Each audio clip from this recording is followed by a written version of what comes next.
നമ്മളത്തേക്ക് പഠിക്കാൻ പോകുന്ന പാഠത്തിന് പേര് സൂചക സംഗീതം. നമ്മൾ പാരഗ്രാഫ് തുടങ്ങി വെച്ചാൽ നമുക്ക് ബാക്കിലേക്ക് പഠിക്കാം.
തിരശ്ചീന രേഖ അല്ലെങ്കിൽ ഹൊറിസോണ്ടലായിട്ടൊരു ലൈൻ വരച്ചു. ഇതിനെ നമ്മൾ എന്തെന്ന് പറയും?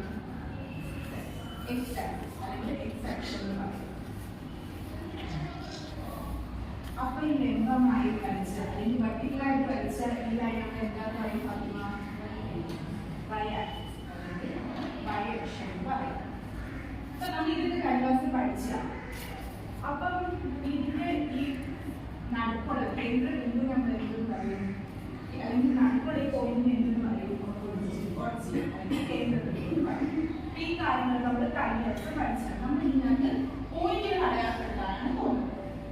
അപ്പൊ ഈ കേന്ദ്ര ബിന്ദു അല്ലെങ്കിൽ ഈ ഒറിജിന്റെ റൈറ്റ് സൈഡിലുള്ള ഈ വലതുവശത്തുള്ള നമ്പേഴ്സിന്റെ പ്രത്യേകത എന്താണ്? പോസിറ്റീവ്. ഇങ്ങോട്ടുള്ള നമ്പേഴ്സ് എല്ലാം എന്താണ്? പോസിറ്റീവ് ആണ്.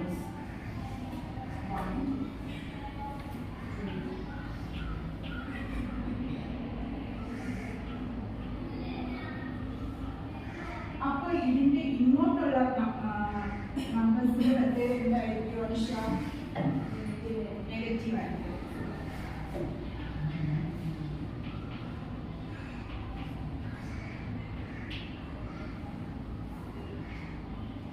ഈ മുകളിലോട്ടുള്ള നമ്പേഴ്സിന്റെ പ്രത്യേകതയായിട്ട് കണക്കിന് പറയാമോ?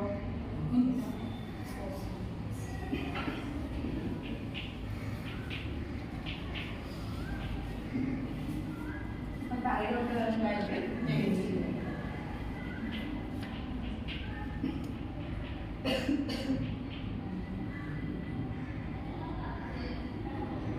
അപ്പൊ നമ്മൾ ഈ പോയിന്റ്സ് എല്ലാം അടയാളപ്പെടുത്തി നമുക്ക് ഇന്നത്തെ കോർഡിനേറ്റ്സ് നമ്മൾ സൂചക സംഖ്യകൾ അടയാളപ്പെടുത്താൻ വേണ്ടി പോവാണ്.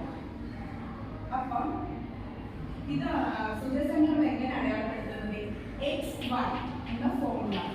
ഇത് XY ഫോർമുല വെച്ചാൽ X ആക്സിസിന് ഒരു യൂണിറ്റും Y ആക്സിസിന് ഒരു യൂണിറ്റും ചേർന്നാണ് ഉണ്ടാവുന്നത് പോയിന്റ്സ് ഫോം ചെയ്യുന്നത്.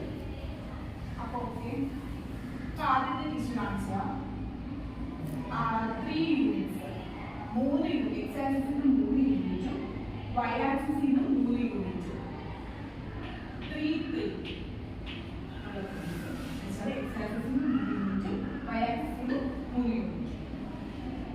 അപ്പൊ ആർക്കെങ്കിലും 5 4 നടത്തി തരുമോ?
y ആക്സിസിൽ നിന്ന് -2.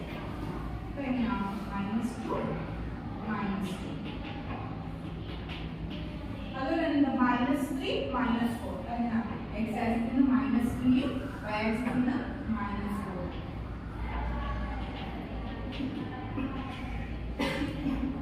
അപ്പോൾ -1 -1 ആയിരിക്കും പറയാൻ പറ്റുമോ? സിദ്ധി എക്സ്പ്രഷൻ്റെ എത്ര -1 y ആക്സിസിൽ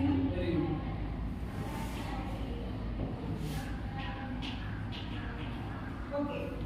ഇനി ആദ്യത്തെ 2 0 അടയാളം അറിയാമോ? x axis 2 y axis 0. ഞാൻ പറഞ്ഞുതരാം. 2 0 എന്ന് പറഞ്ഞാൽ എന്താണ്? y ആക്സിസ് എന്താണ്? 0 ആണ്. അതെന്ന് പറയുന്നത് നമുക്ക് എന്താണ്? x ആക്സിസ് വരും 2 0. അല്ലെങ്കിൽ 4 0യോ